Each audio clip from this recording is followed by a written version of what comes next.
ஸ்ரீஹரிக ஸ்ரீமத் வால்மீகி ராமாயணம். ஸ்ரீராமர் வனவாசத்திற்கு அனுப்பப்படுகின்றார். தசரதர் மரணத்தை அடைகிறார். தன்னுடைய தாய் வழி தாத்தாவினுடைய நாட்டிற்கு சென்றிருந்த பரதர் அயோத்திக்கு திரும்பி அழைத்து வரப்படுகின்றார். தசரதற்கு ஈம கிரியைகள் முடிந்த பிறகு பரதர் ஸ்ரீராமரை அழைத்து வர தன்னுடைய பரிவாரங்களுடன் புறப்பட்டு செல்கிறார். பரத்வாஜரை சந்தித்து அங்கு ஒரு இரவு தங்கியிருக்கிறார்கள். பிறகு பரத்வாஜர் மூலம் ஸ்ரீராமர் இருக்கும் இடத்தை அறிந்து கொண்டு புறப்படுகிறார்கள். அயோத்தியா காண்டம் 2 சர்க்கம் 92. பரதர் சித்திரகூட மலைக்கு புறப்படுவது.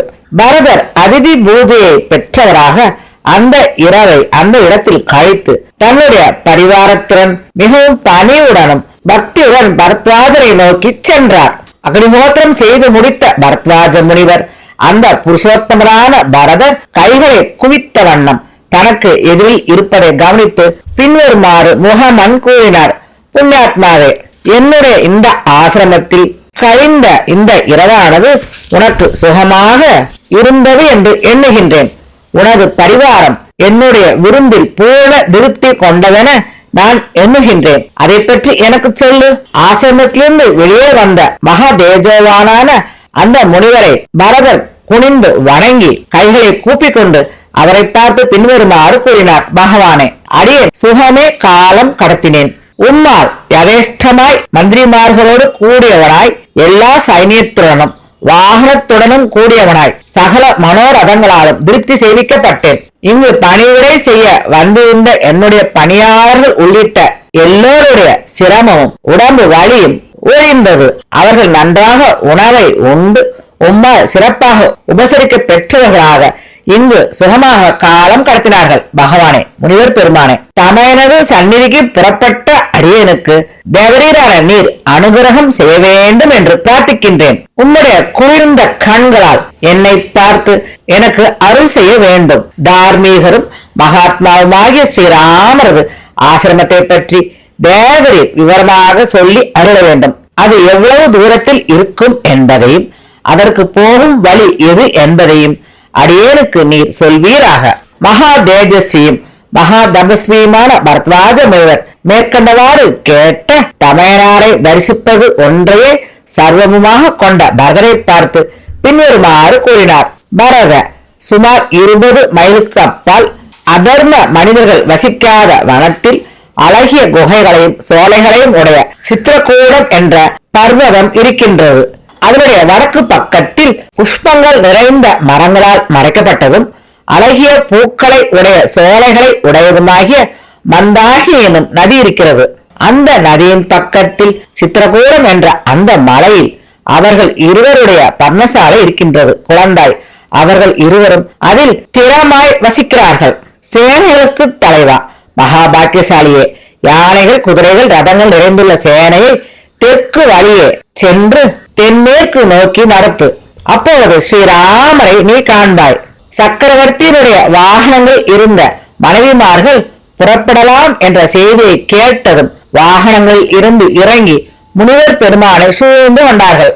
மெலிந்து பரிதாப நிலையில் இருந்த கோசலா தேவியார் சுமித்ரா தேவியாரோடு அந்த முனிவரது இரு திருவடிகளையும் நடுக்கமுற்ற தன்னுடைய கைகளால் தொட்டு வணங்கினாள். தன்னுடைய மன ஆசை கைகூட பெறாத உலகில் எல்லோராலும் இழுத்து பேசப்பட்ட கைகேயி தன்னுடைய மனதை தேற்றிக்கொண்டு தைரியத்தை வரவழைத்துக் கொண்டு அந்த முனிவருடைய திருவடிகளில் விழுந்து வணங்கினாள். ஏக்கம் பிடித்த மனம் உடைய அவள் பூஜ்யரும் முனிவர் பெருமானுமான அவரை வலம் வந்து பரதருக்கு அருகில் வந்து நின்றாள். அந்த சமயத்தில் உறுதியான தர்ம அனுஷ்டானமுடைய பரத்வாஜ முனிவர் பரதரை பார்த்து பின்வருமாறு கேட்டார்.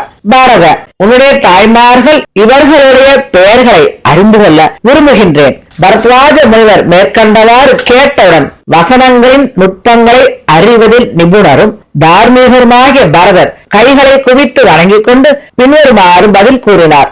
பகவானை, இதோ இருக்கும் தேவதை போன்ற இவள் திருத்தந்தையின் பட்ட மகிழ்ச்சியாகும். இவள் சோகத்தால் உணவின்றி இழைத்து பரிதாப நிலை இருப்பதை தேவரில் காண்கிறீர்கள்.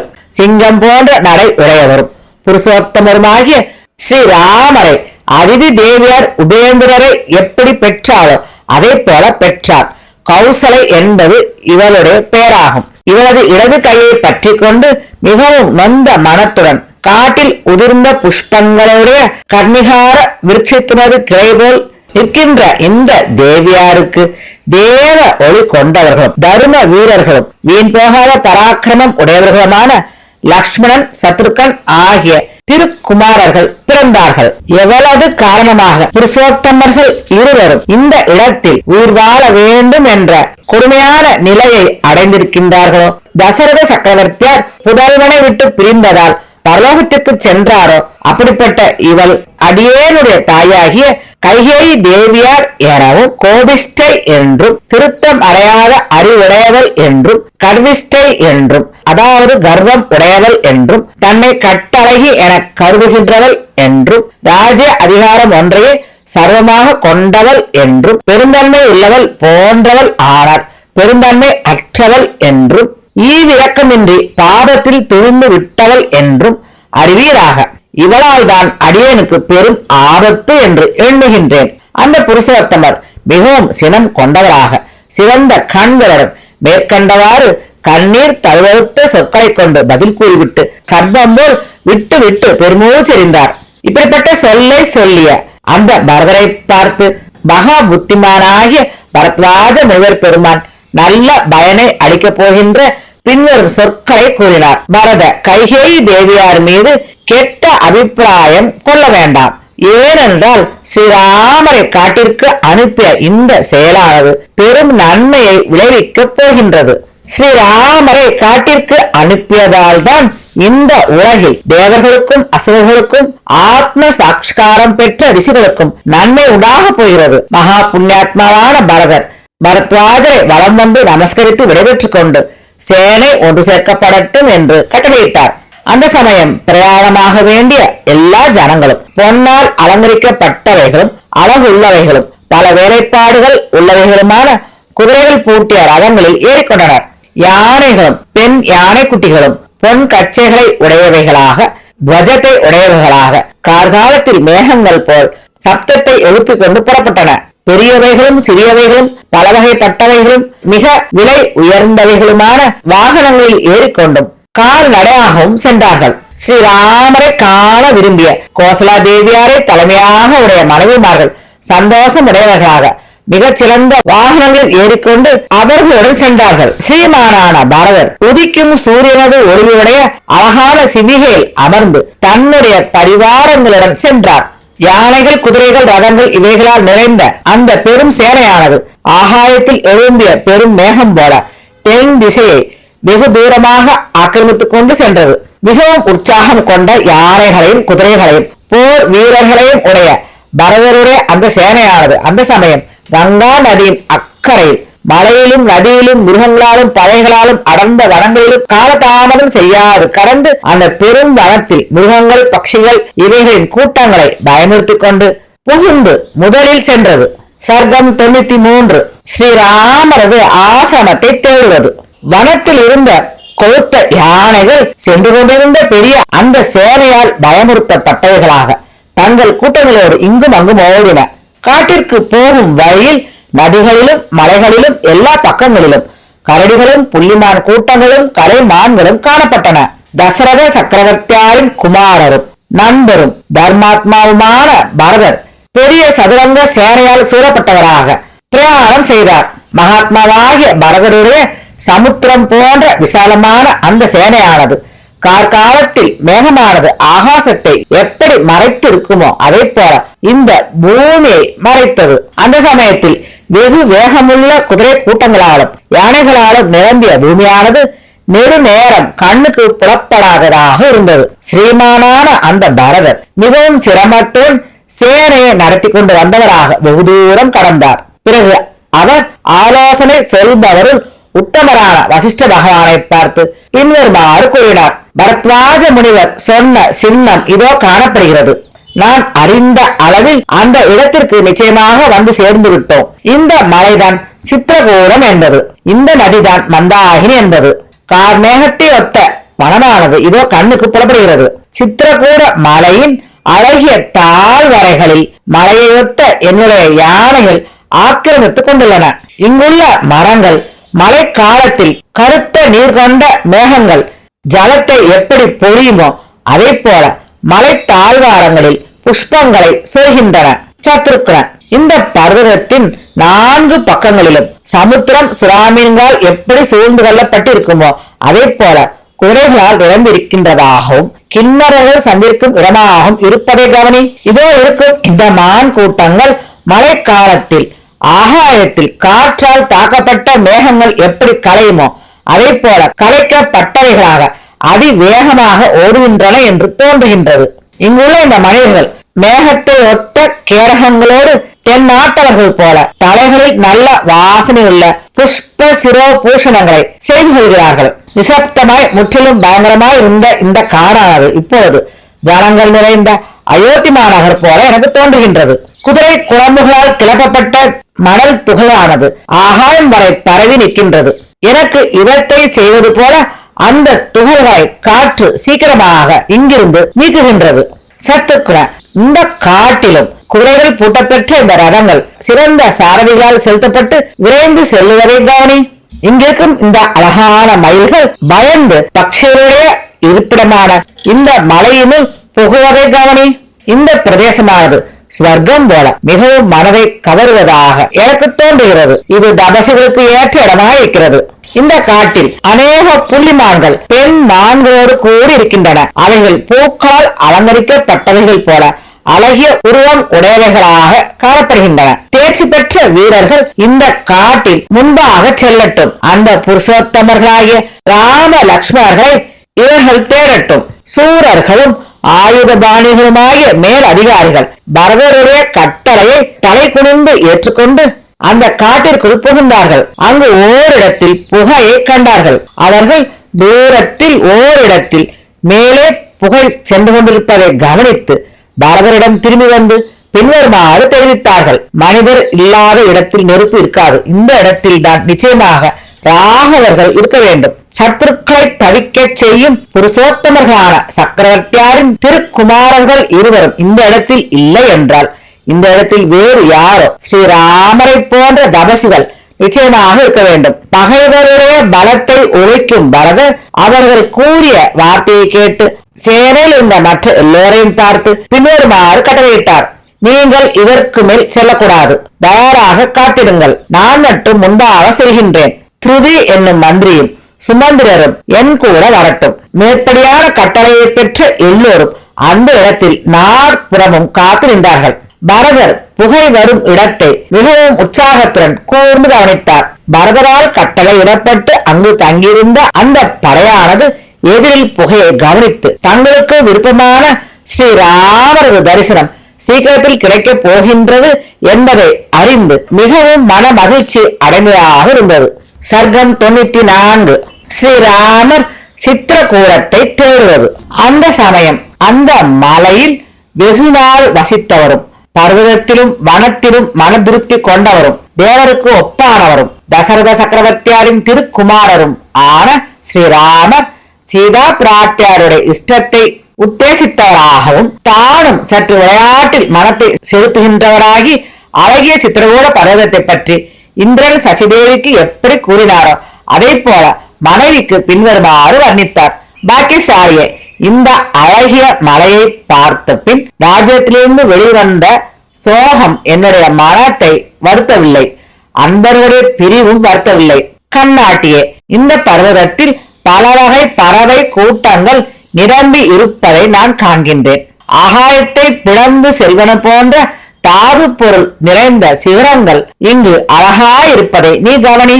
மலையினுடைய சில பிரதேசங்கள் தாது பொருள்களால் மிகவும் அழகு பெற்று வெள்ளியை போல காணப்படுகின்றது. சில ரத்தம் போன்றவைகளாகவும் மஞ்சள் கலந்த சிவப்பு வர்ணம் உடையவைகளாகவும் சில இந்த நீளத்தை ஒத்தவைகளாகவும் புஷ்பராகத்தையும் பளிங்கையும் தாழம்பூவையும் ஒத்திருப்பவைகளாகவும் சில நட்சத்திரங்களையும் பாதரசத்தையும் ஒத்தவைகளாகவும் விளங்குகின்றன. இந்த பர்வதமானது இம்சையை ஒழித்த பல மான் கூட்டங்களாலும் புலி, சிவிங்கி, கரடி இவைகளின் கூட்டங்களாலும் சஞ்சரிக்க பெற்றதாகவும் பல பறவைகள் நிறைந்ததாகவும் விளங்குகிறது. மனதிற்கு இதமான, மனதிற்கு மிகவும் மகிழ்ச்சியை தரவல்ல மா, நாவல், வேங்கை மரங்களாலும் வெள்ளை சிவப்பு பூக்களுடைய லோத்திரம் என்னும் மரங்களாலும் பிரியாளம் என்னும் மரங்களாலும் பலா மரங்களாலும் தவம் என்னும் மரங்களாலும் அழிஞ்சல் மரங்களாலும் பவ்யம் தினிசம் என்னும் மரங்களாலும் பில்வம் திந்துகம் மூங்கில் இவைகளாலும் காச்மரி அரிஷ்டம் வருணம் என்னும் மரங்களாலும் உளுப்பை மரங்களாலும் திலக மரங்களாலும் அதை போலவே இலந்தை நெல்லி மரங்களாலும் கடம்ப மரங்களாலும் பிரம்பு தன்வனம் எலுமிச்சை இவைகளாலும் இவை போன்ற இன்னும் அநேக மரங்களாலும் நிறைந்ததாய் அழகை வளர்க்கின்றது. புண்ணிய சீலையே, விரும்பப்பட்டவர்களால் நேசிக்கப்பட்டவர்களும் புண்ணியாத்மாக்களும் ஜதை ஜதையாய் அழகிய மலை தாழ்வாரங்களில் விளையாட்டில் பொழுதை கழித்துக் கொண்டிருக்கும் இதோ இருக்கும் கிண்ணறர்களைத்தான். அழகிய விளையாடும் இடங்களில் வித்யாதரர்கள் அவர்களுடைய மனைவி ஆகியவர்களுடைய கட்டிகள் சிறந்த ஆடைகள் மரக்கிளைகளில் தொங்கவிடப்பட்டிருப்பதைப்பார். இந்த மலையானது ஆங்காங்கே பெருகி ஓடி வரும் அருவிகளாலும் சுனைகளாலும் மலை ஊற்றுகளாலும் மதத்தை பெருக்கும் யானை போன்று விளங்குகிறது. குகை காற்றானது பல வகை புஷ்பங்களில் உள்ள வாசனைகளை தாங்கிக் கொண்டு கிரானேந்திரியத்தை திருப்தி செய்ய வல்லதாக வீசுகின்றது. இது எந்த மனிதனைத்தான் மகிழ்விக்காது? மாசற்றவளை, இந்த இடத்தில் பல வருஷங்கள் உன்னோடும் லக்ஷ்மணனோடும் வசித்தால் என்னை மன சஞ்சலமானது வருத்தாது. சுந்தரி, பல புஷ்பங்களும் பழங்களும் நிறைந்ததும் பல வகை பறவை கூட்டங்களால் நிறைந்ததும் விசித்திரமான சிகரங்களை உடையதாய் உள்ள ரமணீயமான இந்த பர்வதத்தில் எல்லா விதத்திலும் மன திருப்தி கொண்டவனாக நான் இருக்கின்றேன். என்னுடைய இந்த வனவாசத்தால் திருத்தந்தையார் தர்ம விஷயத்தில் கடன் அற்றவராக ஆகிவிட்டார். அதே போலவே பரதனுக்கு மிகவும் இதத்தை நான் செய்துள்ளேன். இப்படிப்பட்ட 2 பயனையும் நான் அடைந்துள்ளேன். வைதேகி, இந்த சித்திரக்கூடத்தில் என்னோடு நீ வசிக்கும் இந்த நேரத்தில் மனம், வாக்கு, காயம் இவைகளை கழிப்புறச் செய்யும் பல வகை அமைப்புகளை நீ கவனித்துக் கொண்டு மிகவும் மன மகிழ்ச்சி அடைந்திருக்கிறாய் என்று நான் நம்புகின்றேன். பட்ட மகிழ்ச்சியே, எனது முன்னோர்களும் மற்றும் ராஜ ரிஷிகளும் தேக ஆரோக்கியம் குறைந்த பிறகு, அதாவது வயது முதிர்ந்த பிறகு முக்தியை அடைவதற்கு இந்த வனவாசத்தை தான் மோட்ச சாதனமாக சொல்லியிருக்கிறார்கள். இந்த மலையில் உள்ள கற்கள் 100 கணக்காகவும் பல வகை வர்ணங்களாலும் கருமை, பொன்மை, வெண்மை, செம்மை நிறங்களாலும் பல வகைப்பட்டவைகளாக சிறந்தவைகளாக 4 பக்கங்களிலும் விளங்குகின்றன.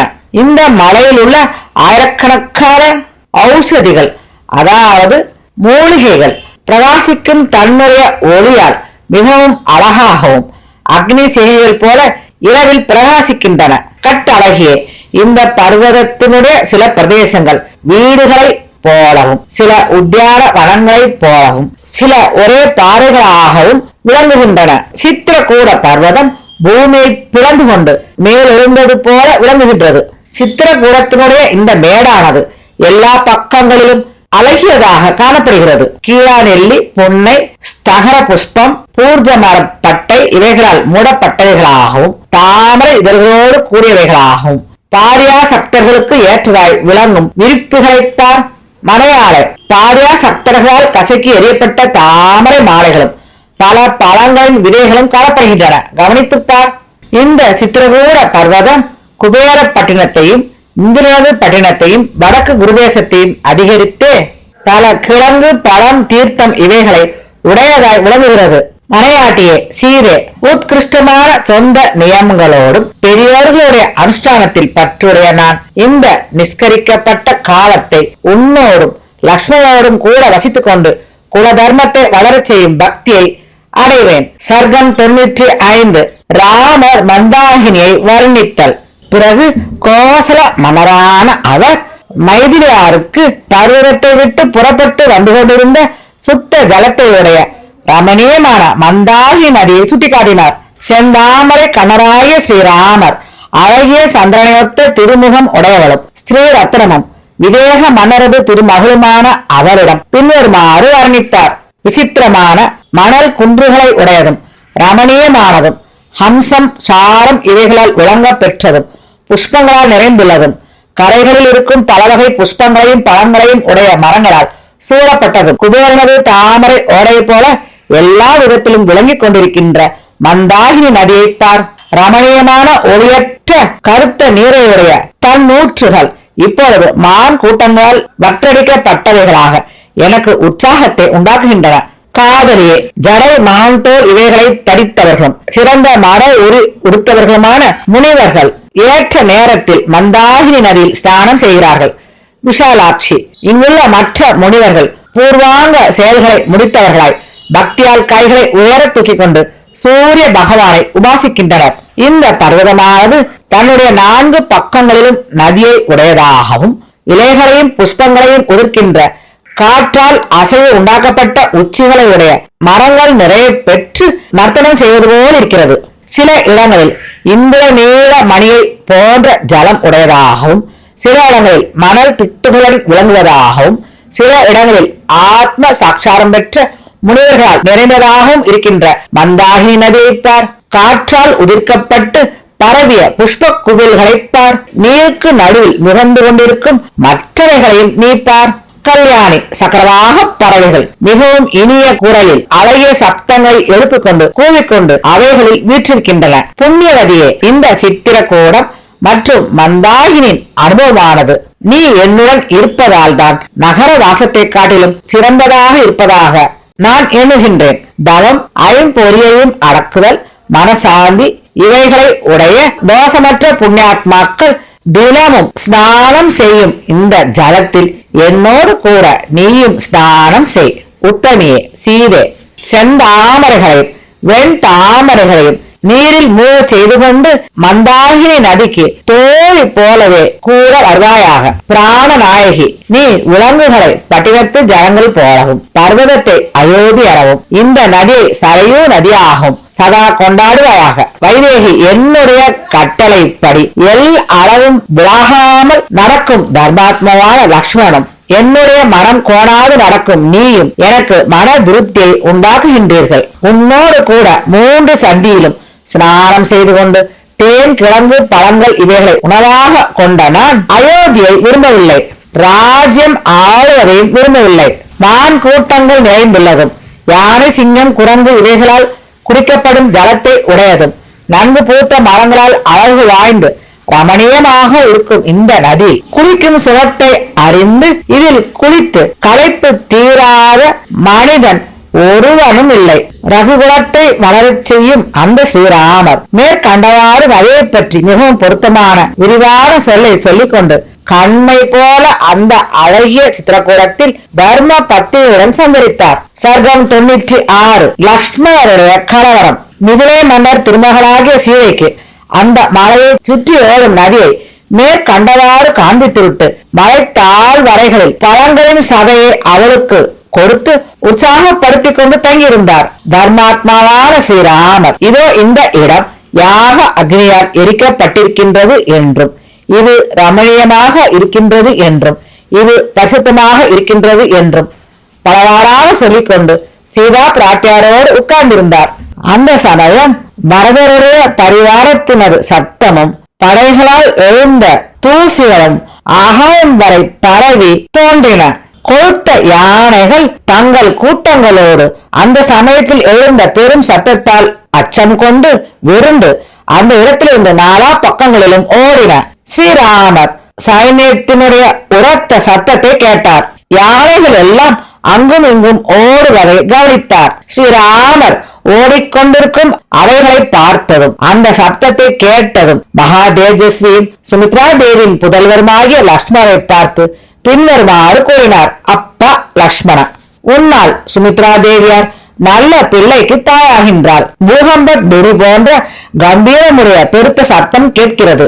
இது என்ன என்று பார். புண்ணிய வாசஸ்தலமாகிய இந்த காட்டில் சிங்கங்களோடு யானை கூட்டங்களும் எருமைகளும் மான்களும் விருண்டு திக்பிரமை கொண்டு எல்லா பக்கங்களிலும் ஓடுகின்றன.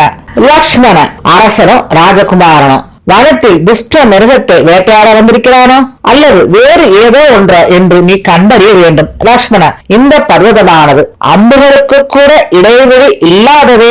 இது எல்லாவற்றையும் உள்ளபடி காலதாமதமின்றி நீ கண்டறிவாயாக. அதை கேட்ட லக்ஷ்மணர் பூத்திருந்த ஆச்சா மரம் ஒன்றில் விரைவாக ஏறினார். பிறகு எல்லா திசைகளிலும் பார்த்தார். கிழக்கு திசையை பார்த்தார். தலையை நிமிர்த்தி பார்த்த அவர் வாகனங்களாலும் காலாட்களாலும் நிறைந்துள்ளதும் யானைகள், குதிரைகள், ரதங்கள் இவைகள் நிறைந்துள்ளதுமாகிய பெரும் சேனையை பார்த்தார். அஸ்வங்களும் யானைகளும் நிறைந்ததும் ரதம், கொடி இவைகளால் விளங்குகின்றதுமான சேனை அங்கு ஒன்று வந்து கொண்டிருக்கின்றது என்று ஸ்ரீராமருக்கு தெரிவித்தார். பிறகு அவர் பின்வரும் சொல்லையும் சொன்னார். தேவரீர் அக்னியை அணைக்க வேண்டும். சீதா பிராட்டியாரும் மறைவான இடத்தை அடையட்டும். வில்லை நானேற்றிக் கொள்ளுங்கள். சரங்களையும் அதே போல கவசத்தையும் தயார் செய்து கொள்ளுங்கள். புருஷோத்தமான ஸ்ரீராமர் அந்த லக்ஷ்மணரை பார்த்து, லக்ஷ்மண, சரியாக பார், இந்த சேனை யாருடையது என்று எண்ணுகின்றாய்? முழுவதுமாக கவனி என்று பதில் சொன்னார். மேற்கண்டவாறு ஸ்ரீராமர் கட்டளையிடப்பட்டு லக்ஷ்மணர் அக்னியை போல் அந்த சேனையை எரிப்பவர் போல் சிரமுற்று பின்வரும் சொல்லை சொன்னார். கைகேயி உடைய குமாரனான பரதன் பட்டாபிஷேகத்தை அடைந்து ராஜ்யத்தை சாசுவதமாக விரும்பி நம் இருவரையும் கொள்வதற்கு வருகிறார். சந்தேகம் இல்லை. இதோ பெரிய அழகிய அத்திமர கொடி காணப்படுகிறது. ரதத்தில் உயர தூக்கப்பட்ட மலையகத்தி துவஜமும் விளங்குகிறது. இவர்கள் வேகமாக செல்லும் குதிரையில் ஏறிக்கொண்டு இஷ்டப்படி வருகிறார்கள். இந்த யானை பாகர்கள் யானைகளில் ஏறிக்கொண்டு முக மகிழ்ச்சியோடு விளங்குகிறார்கள். சூரரே, நாம் இருவரும் தனுஷ் பாணியாக பர்வதத்தை அடைவோம் அல்லது ஆயுத பாணிகளாக சந்தர்ப்பர்களாய் இந்த இடத்திலேயே இருப்போம். இப்பொழுது போரில் மலையகத்தி கொடியானது நமது வசத்தில் வந்துவிடும் அல்லவா? ஸ்ரீராம, யார் மூலமாக தேவரீரும் சீதா பிராட்டியாரும் நானும் கஷ்டத்தை அனுபவிக்கின்றோமோ அந்த பரதனை நான் பார்ப்பேனா? சூர, ஸ்ரீராம, தேவரீர் யார் நிமித்தமாக பரம்பரையாக வந்த ராஜ்யத்திலிருந்து வெளி கிளம்பினீரோ அந்த சத்ருவான பரதன் எதிர்த்து வந்தால் என்னால் கொல்ல தகுந்தவனே. ஸ்ரீராம, பரதனை கொல்வதில் பாபத்தை நான் காணவில்லை. ஏனெனில் முதலில் அபகாரம் செய்தவர்களை தண்டிப்பது என்பது அதர்மம் ஆகாது. ஸ்ரீராம, பரதனோ முதலில் அபகாரம் பண்ணினவன், தர்மத்தை ஒழித்தவன். அவன் கொல்லப்பட்டதும் பூமி எல்லாவற்றையும் நீர் ஆழ்வீராக. ராஜ்யத்தை சர்வமுமாக கொண்ட கைகேயி தேவியார் யானையால் முடிக்கப்பட்ட மரம் போல போரில் புதல்வனை என்னால் கொல்லப்பட்டவனாக கண்டு மிகவும் மன வேதனை அடைவாள். கைகேயி தேவியாரை பரிவாரங்களுடனும் இனத்தாரோடும் கொல்ல போகிறேன். இந்த பூமியானது பெரும் பாவத்திலிருந்து விடுபடட்டும். கௌரவம் பாராட்டுபவரை உள்ளடக்கி வைத்திருந்த எனது கோபத்தையும் அவமானத்தையும் காய்ந்த சருகுகளில் தீ எப்படி புகுமோ அதை போல இந்த சத்ரு சைனியங்களில் இப்போது பிரயோகிக்கப் போகிறேன். காய்ந்த சருகுகளில் எரியப்படும் தீயை போல இந்த சத்ரு சைனியங்களில் இப்பொழுது பிரயோகிக்கப் போகிறேன். கூறான பானங்களால் சத்துருக்களின் சரீரங்களை வெட்டி தள்ளி சித்திரக்கூடத்தின் இந்த காட்டை ரத்தத்தால் தெரிக்கப்பட்டதாக இப்பொழுது நான் செய்வேன். என்னுடைய பானங்களால் கொண்டு வீழ்த்தப்பட்ட மனிதர்களையும் மாடு பிறந்த யானைகளையும் குதிரைகளையும் துஷ்ட மிருகங்கள் இழுக்கட்டும். நான் சரங்களுக்கும் வில்லுக்கும் கடனற்றவனாக இருக்கிறேன். பெரும் போரில் பரதனை சேனையோடு கொன்ற பிறகும் இருப்பேன். இதற்கு ஐயமில்லை. சர்க்கம் 97. லக்ஷ்மணரை சமாதானம் செய்வது. அந்த சமயம் ஸ்ரீராமர் மிக கலவரமுற்று கோபத்தால் மெய் மறந்திருந்த சுமித்ரா தேவியின் புதல்வரான லக்ஷ்மணரை சமாதானப்படுத்தி இந்த விஷயத்தில் பின்வரும் திருவாய் வளர்ந்து அருளினார்.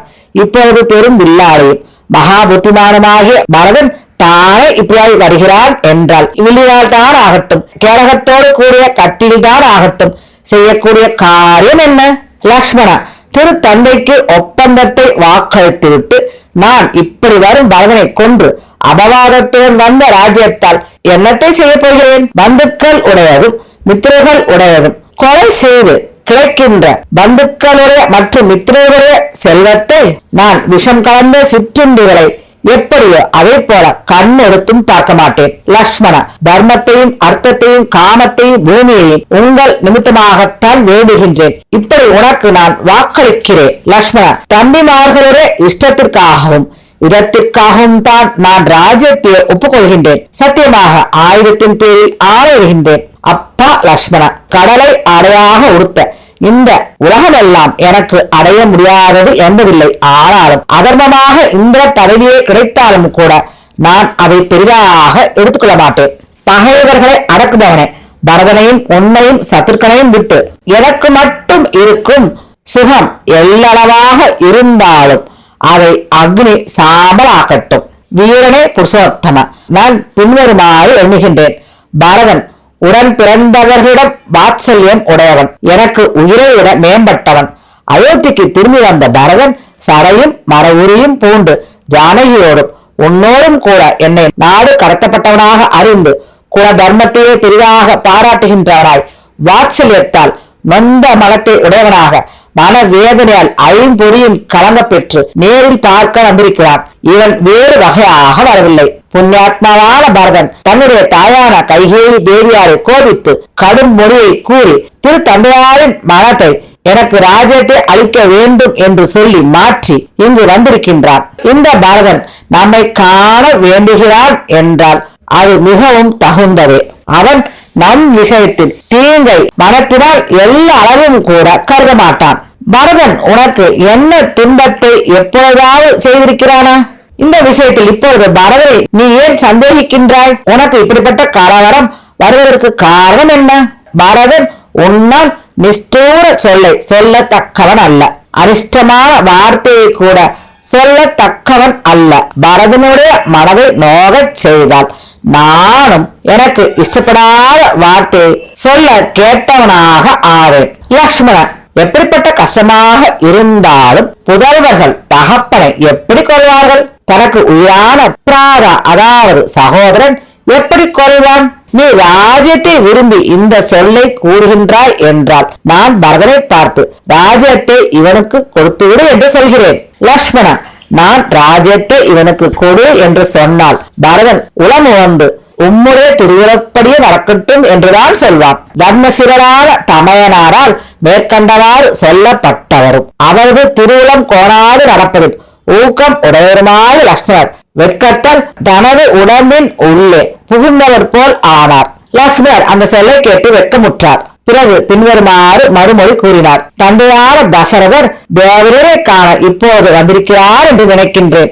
லக்ஷ்மணர் வெட்கமுற்றதை கவனித்த ஸ்ரீராமர் பின்வருமாறு கூறினார். மகாபாகுவான அவர் இந்த இடத்தில் நம்மை பார்க்க வந்திருக்கிறார் என்று யூகிக்கிறேன். ஒரு கால் நம் இருவரையும் சுகத்திலேயே இருந்தவர்கள் என்பதை சிந்தித்து அவசியமாய் ஏற்பட்ட வனவாசத்தை பற்றியும் திரும்ப ஆலோசித்து வீட்டிற்கு அழைத்து போக போகிறார் என்று இப்போது ஊகிக்கின்றேன். ஸ்ரீமானான திரு தந்தையாரான தசரத சக்கரவர்த்தியார் அத்தியந்த சுகத்திலிருந்த இந்த வைதேகியை வனத்திலிருந்து கூட்டிக் கொண்டு போவார் போலும்.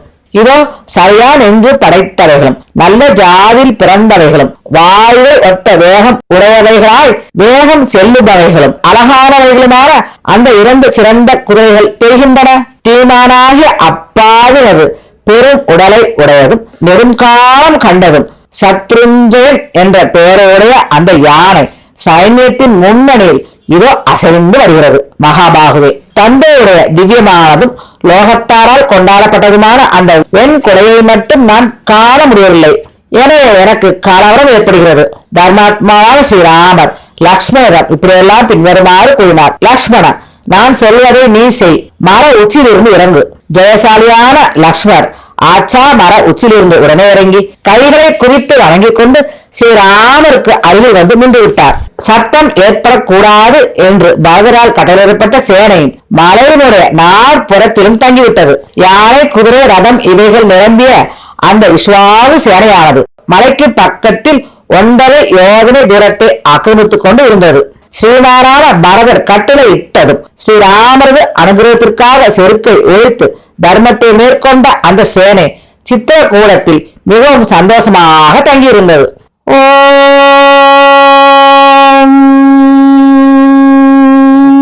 சீதாராமரின் பாதங்களுக்கு நமஸ்காரம்.